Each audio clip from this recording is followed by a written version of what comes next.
friends. My name is Cherise, and I'm a children's librarian at the Tacoma Public Library. Today I have another middle grade story time for you. And today I will be reading a few chapters from Front Desk by Kelly Yang. I'll be sharing the first 4 chapters today, and I want to read the description for you. Mia Tang has a lot of secrets. Number 1, she lives in a motel, not a big house. Every day while her immigrant parents clean the rooms, 10-year-old Mia manages the front desk of the Calivista Motel and tends to its guests. Number 2, her parents hide immigrants. And if the mean motel owner, Mr. Yao, finds out they've been letting them stay in the empty rooms for free, the Tangs will be doomed. Number 3, she wants to be a writer. But how can she when her mom thinks she should stick to math because English is not her first language? It will take all of Mia's courage, kindness, and hard work to get through this year. Will she be able to hold on to her job, help the immigrants and guests, escape Mr. Yao, and go for her dreams?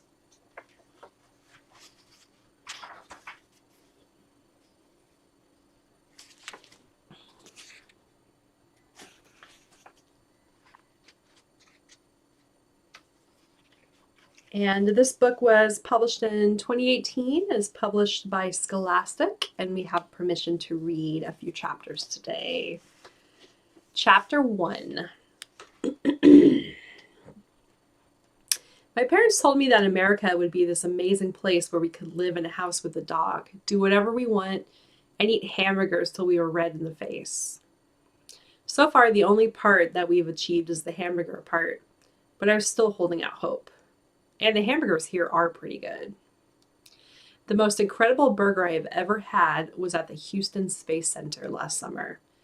We weren't planning on eating there. Everybody knows museum food is 50,000 times more expensive than outside food. But one whiff of the sizzling bacon as we passed by the cafe and my knees wobbled.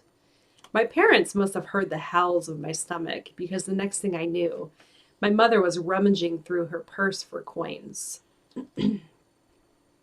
We only had enough money for one hamburger, so we had to share. But man, what a burger. It was a mile high with real bacon and mayonnaise and pickles. My mom likes to tease that I devoured the whole thing in one gulp, leaving the two of them only a couple of crumbs. I'd like to think I gave them more than that. The other thing that was great about the Space Center was the free air conditioning. We were living in our car that summer, which sounds like a lot of fun, but actually wasn't, because our car's AC was busted. So after the burger, my dad parked himself in front of the vent and stayed there the entire rest of the time. It was like he was trying to turn his fingers into popsicles.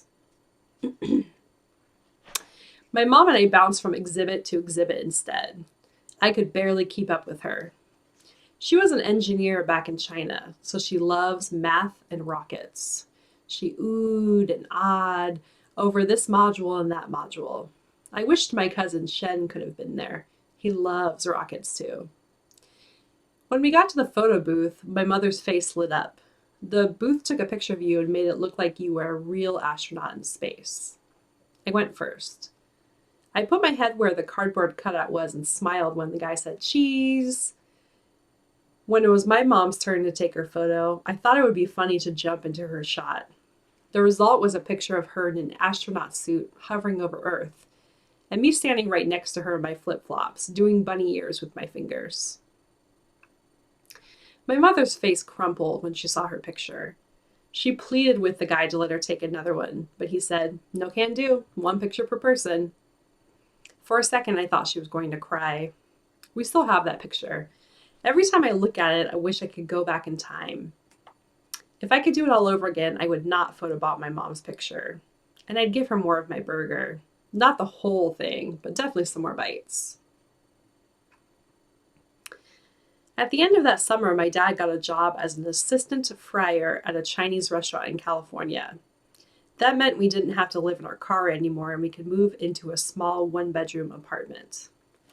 It also meant my dad brought home fried rice from work every day. But sometimes he'd also bring back old blisters all up and down his arm. He said they were allergies, but I didn't think so. I think he got them from frying food all day long in the sizzling wok. My mom got a job in the front of the restaurant as a waitress. Everybody liked her and she got great tips. She even managed to convince the boss to let me go with her to the restaurant after school, since there was nobody to look after me.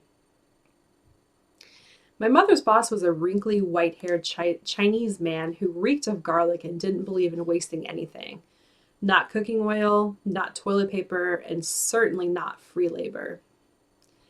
"You think you can handle waitressing, kid?" he asked me. "Yes, sir," I said. Excitement pulsated in my ear. My first job. I was determined not to let him down. There was just one problem. I was only 9 then and needed 2 hands just to hold one dish steady. The other waitresses managed 5 plates at a time. Some didn't even need hands. They could balance a plate on their shoulder. When the dinner rush came, I too loaded up my carrying tray with 5 dishes. Big mistake. As my small back gave in to the mountainous weight, all my dishes came crashing down. Hot soup splashed onto customers, and fried prawns went flying across the restaurant. I was fired on the spot, and so was my mother. No amount of begging or promising to do the dishes for the next gazillion years would change the owner's mind. The whole way home, I fought tears in my eyes. I thought of my 3 cousins back home. None of them had ever gotten fired before. Like me, they were only children as well. In China, every child is an only child, ever since the government decided all families are allowed only one. Since none of us has had siblings, we were our siblings. Leaving them was the hardest part about leaving China. I didn't want my mom to see me cry in the car, but eventually that night she heard me. She came into my room and sat on my bed. "Hey, it's okay," she said in Chinese, hugging me tight. "It's not your fault." She wiped a tear from my cheek. Through the thin walls, I could hear the sounds of husbands and wives bickering and babies wailing from the neighboring apartments, each one as cramped as ours. "Mom," I asked her, "why did we come here?" "Why did we come to America?" I repeated. My mother looked away and didn't say anything for a long time. A plane flew overhead, and the picture frames on the walls shook. She looked in my eyes. "Because it's freer here," she finally said, which didn't make any sense. Nothing was free in America. Everything was so expensive. "But Mom, one day you'll understand," she said, kissing the top of my head. "Now go to sleep." I drifted to sleep, thinking about my cousins and missing them and hoping they were missing me back. After my mother got fired from the restaurant, she got very serious about job hunting. She called it getting back on her horse. It was 1993, and she bought every Chinese newspaper she could find. She pored over the job section with a magnifying glass like a scientist. That's when she came across an unusual listing. A man named Michael Yao had put an ad out in the Chinese newspaper looking for an experienced motel manager. The ad said that he owned a little motel in Anaheim, California, and he was looking for someone to run the place. The job came with free boarding, too. My mother jumped up and grabbed the phone. Our rent then cost almost all my dad's salary. And who said things in America were free? To her surprise, Mr. Yao was equally enthusiastic. He didn't seem to mind that my parents weren't experienced and really liked the fact that they were a couple. 2 people for the price of 1, he joked in his thick Taiwanese accented Mandarin when we went over to his house the next day. My parents smiled nervously while I tried to stay as still as I could and not screw it up for them, like I'd screwed up my mother's restaurant job. We were sitting in the living room of Mr. Yao's house, or rather, his mansion. I made myself look at the floor and not stare at the top of Mr. Yao's head, which was all shiny under the light, like it had been painted an egg white. The door opened and a boy about my age walked in. He had on a t-shirt that said, "I don't give a," and underneath it, a picture of a rat and a donkey. I raised an eyebrow. "Jason," Mr. Yao said to the boy, "say hello." "Hi," Jason muttered. My parents smiled at Jason. "What grade are you in?" they asked him in Chinese. Jason replied in English, "I'm going into 5th grade." "Ah, same as Mia," my parents said. She smiled at Mr. Yao. "Your son's English is so good." She turned to me. "Hear that, Mia? No accent." My cheeks burned. I felt my tongue in my mouth like a limp lizard. "Of course he speaks good English. He was born here," Mr. Yao said. "He speaks native English." Native. I mouthed the word. I wondered if I worked really hard, would I be able to speak native English one day? Or was that something completely off limits for me? I looked over at my mom, who was shaking her head. Jason disappeared off to his room, and Mr. Yao asked my parents if they had any questions. "Just to make sure, we can live at the motel for free?" my mom asked. "Yes," Mr. Yao said. "And what about..." My mom struggled to get the words out. She shook her head, embarrassed to say it. "Will we get paid?" "Oh, right, payment," Mr. Yao said, like it hadn't dawned on him at all. "How's $5 a customer?" I glanced at my mom. I could tell that she was doing math in her head because she always got this dreamy smile on her face. 30 rooms at $5 a room. That's $150 a night, my mom said, her eyes widening. She looked at my dad. "That's a lot of money." It was a humongous amount of money. We could buy hamburgers every day, one for each of us. We wouldn't even need to share. "When can you start?" Mr. Yao asked. "Tomorrow," my mom and dad blurted out at exactly the same time. Mr. Yao laughed. As my parents got up to shake his hands, Mr. Yao muttered, "I have to warn you, it's not the nicest motel in the world." My parents nodded. I could tell it made no difference to them what the motel looked like.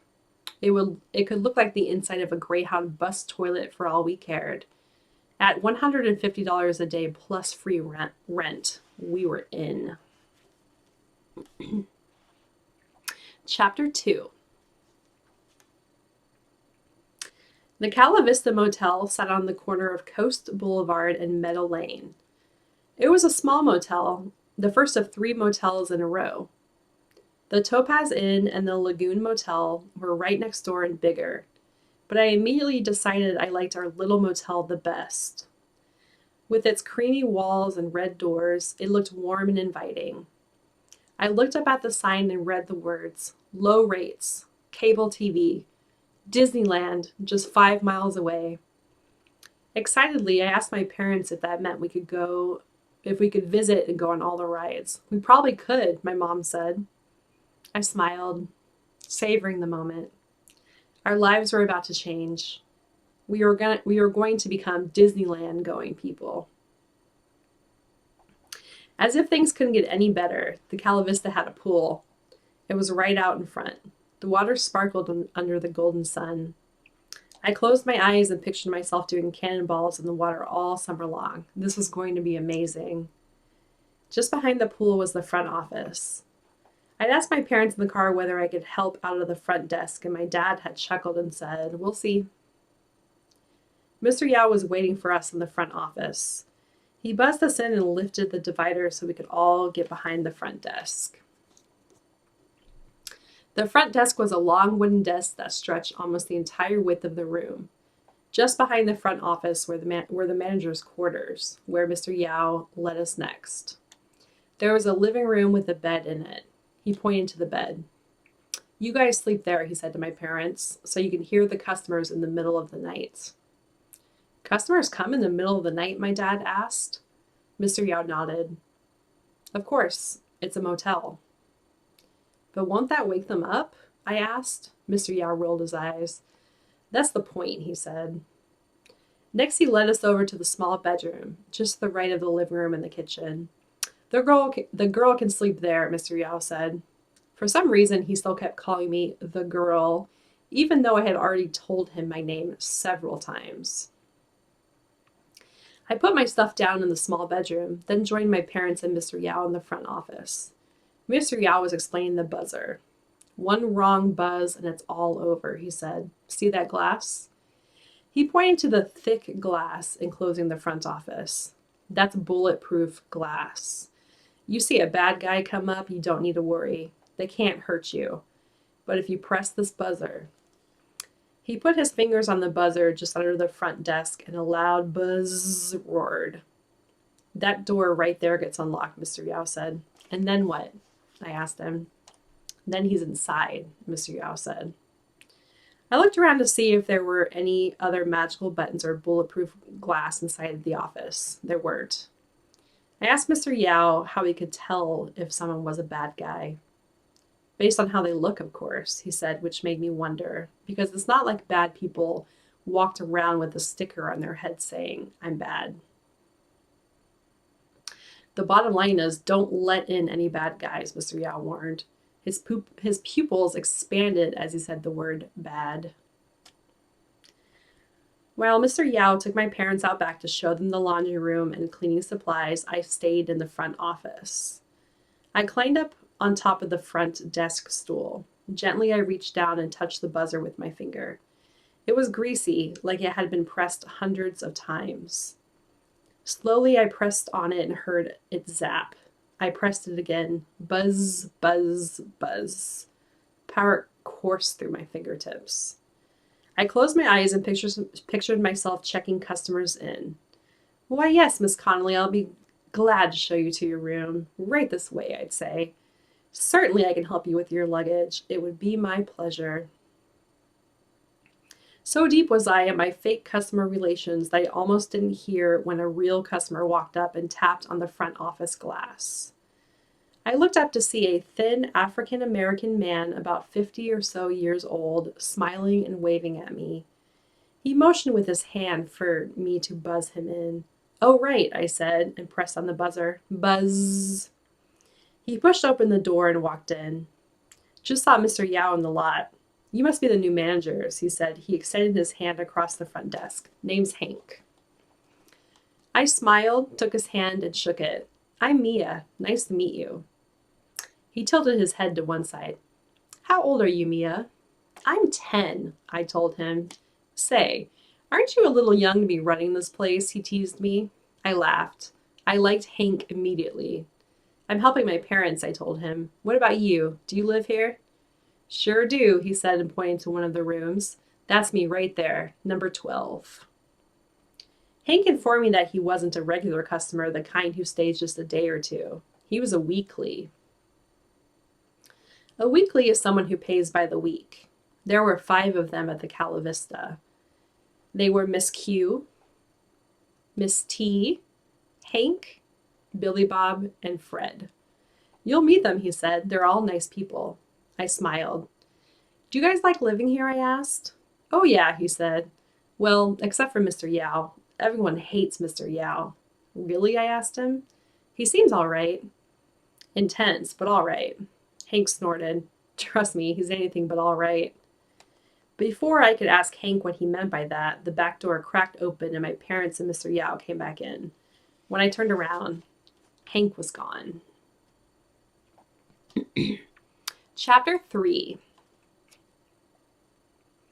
Sign here on the dotted line, Mr. Yao said to my parents, presenting them with an enormous employment contract, 6 pages long. My parents beamed as they proudly signed their names. Mr. Yao took the signed employment contract and stuffed it into his bag. Thank you so much, Mr. Yao, for giving us this opportunity, my father said. You don't know how much it means to us. He got choked up as he said the words. We promise we'll take good care of your motel, my mom added. We won't let you down. Mr. Yao nodded and held up the manager's keys to the motel. As my parents reached for the keys, he held them just out of reach. Everything that happens in this motel is your responsibility, you understand? He asked.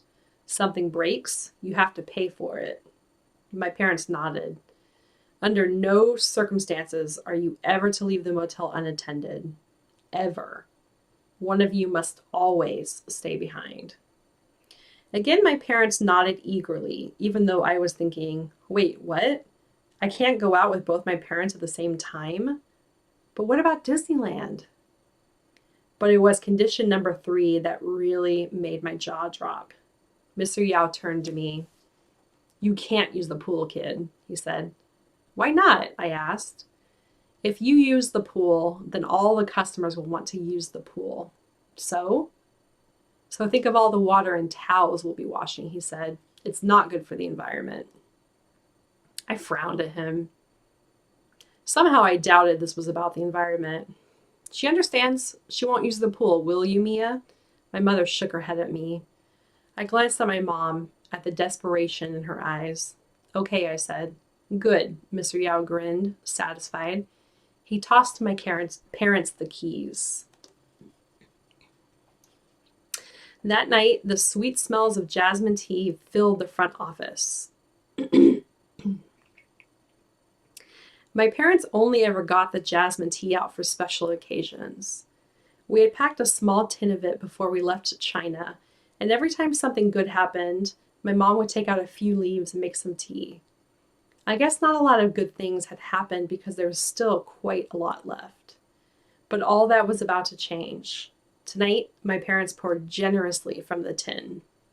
The calming aroma brought me back to my grandmother's house, all of us crowded around the table. At these big family dinners, my cousin Shen and I would always giggle and interrupt each other as we talked. I felt an ache in my tummy, razor sharp, at the thought of Shen. I still remembered the day I left. I could see Shen's face pressed up against the glass by the security gate at the airport, blinking furiously, like he was trying hard not to cry. I was too. On the plane ride over, they gave us little packets of butter for our bread. Butter was very expensive in China, so I asked for extras and put them in my pocket. I saved them for Shen for months in the fridge until it finally sank in that we weren't going back, so I ate them. My mother's voice jerked me back to reality. Hey, Mia, look here, look at me, she said, smiling. Huh? I asked. I looked up to see my mother crouching in front of the front desk, holding her hands up like she was going to take a picture. It's this thing she does. My mom says it's important to take pictures of the nice moments in life, even if it's just in your head. As my mom pressed down on her pretend camera, my dad and I sat up straight and gave her our very best smiles. Eggplant, she said in Chinese, and I giggled. Because even though that's what people in China said whenever someone took pictures, it was funny hearing it in America. As my parents unpacked, I slipped out the back to find Hank. I brought him a cup of jasmine tea. Now that we were making $150 a day, surely we could afford to buy him some more. I had seen a Chinese supermarket on the way over here. Hank's room was in the back, beside the laundry room. There was a pot of cherry tomato plants in front of his room. I knocked on the door. Hank answered on the first knock. His eyebrows shot up when he saw the tea. That for me? He exclaimed. I smiled and handed it to him. It's from China, I told him. Get out of here! The guy next door opened his door to see what was going on. He was a white guy about the same age as Hank. He wore a Hawaiian shirt, and he had a small tattoo of a sailboat on his arm. The smell of popcorn drifted from his room. Billy Bob, Hank said, meet Mia. She's the new manager. And look, she brought me some tea from China. Good to meet you, Mia, Billy Bob said, extending a hand. I shook it. Pleasure's all mine, I said. Billy Bob smiled. Say, you're a lot nicer than the old manager. The last manager treated us like second-class citizens, Hank added. Really? I asked. Hank nodded. Carefully, he lifted the cup to his lips and took a sip. Oh, this stuff is good. Hank turned to Billy Bob. You've got to try this.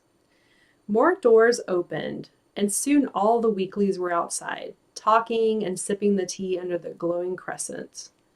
Like Billy Bob, they were white too. Miss Q had long wavy hair that ran all the way down her back. Fred had a big belly that shook when he laughed. And Mrs. T had glittery cat-eye reading glasses, which she wore on the tip of her nose. Hank was right. They were all very nice. The Weeklies asked if I wanted to join them for a game of Monopoly, but it was getting late and I needed to help my parents unpack. I bid them all good night and was about to go back to the manager's quarters when I suddenly remembered. Hey, Hank, what'd you mean by what you said earlier about Mr. Yao? That he was anything but all right. Hank's jaw locked. You'll soon find out, kid, Hank said. That man has coal for a heart. Chapter 4. Hank's words thrashed around inside me. Mr. Yao was strict, sure, maybe even a little dramatic, but coal for a heart? Hank couldn't possibly be right. This was the man who treated us with his motel, was letting us live here for free, and was paying us $150 a day. The first thing the next day, I intended on setting Hank straight, but when morning came, my mother had other plans. Let's go see your new school today, she announced. I groaned. Another grade, another year as the new girl. When you've moved as much as I have, checking out schools is like checking out shoe polish. So far, I'd gone to 4 different schools for 5 different grades. Dale Elementary School was about 5 blocks east from the motel and a lot bigger than my old school. It was late August, so classes didn't start for a couple of days. As my mom and I walked across the big empty parking lot, I wondered what kind of kids were there. Nice kids, I hoped. We pushed open the door to the office, and the receptionist, a blonde lady with big curls that bounced as she moved her head, looked very surprised to see us. Can I help you? She asked. Hi, I want to sign up my daughter for school. We just moved here, my mom said. The receptionist looked me up and down. I wiggled in my tattered pants and big old t-shirt from Goodwill. I see, she said. She pushed a button on her desk phone and said, Principal Evans, we have a new student here to see you. Principal Evans wore a blazer even though it was 90 degrees outside. She looked like what my mother calls a powerful white lady. She insisted on taking us on a tour of the school, even though my mom said we didn't need a tour. I could tell she was anxious to get back to the motel. It'll only take 10 minutes, Principal Evans said, leading us toward the gymnasium in her clickety-clackety black pumps. So, Mia, tell me about yourself. I opened my mouth, but before I could say anything, my mom blurted out, She just moved here from China. Ugh. Why does she always have to tell people that? It wasn't even true. We'd been here for 2 years. Of course, as soon as my mother said the words, Principal Evans started talking to me like I was a turkey. Really? Wow. How do you like this country? She asked. I really like it, I quickly answered. Principal Evans put her hand to her chest and exhaled in relief. You know English. Oh, that's great. I have to admit, we don't get too many Chinese kids here. There's only one other Chinese kid in 5th grade. She smiled at me and nodded. I'm sure he'll be thrilled that you're here. On the way home, my mom and I played our usual game, looking at big American houses and trying to figure out who lived inside. A family with 2 girls, my mom said, pointing to the pink curtains upstairs. And a cat, I said. There was a little door in the front door. I turned to my mom. Hey, why'd you have to tell the principal I just got here from China? So she'd cut you some slack. I stopped peering into the houses and peered into my mom. What do you mean? You heard what she said. There are only 2 Chinese kids in your grade. So it probably means most of the other kids are white. So they'll be way better than you in English, my mom said matter-of-factly. I looked at the ground. Not necessarily, I said. I might not speak native English like Jason, but my English was a lot better than when I first came, I think. Plus, I liked English. I liked how you could say a train of thought or a blanket of snow, which you could not in Chinese. But it didn't matter how much I liked English. My mom had already decided. Necessarily, she said. And that is the end. So I just read for you the first 4 chapters of Front Desk by Kelly Yang. And this book is set in 1993. And Kelly Yang actually immigrated to America from China when she was a young girl. And her parents managed motels when she was little. So this is a fictionalized account of her childhood. So she grew up in similar circumstances. And it also talks a lot about Chinese immigrants and what it was like to be a Chinese immigrant to America in the early 90s. And this is one of my favorites. You can check this out as an ebook from the Tacoma Public Library, and we have thousands more ebooks to check out as well. And this has been a Tacoma Public Library virtual program, and thank you so much for joining me.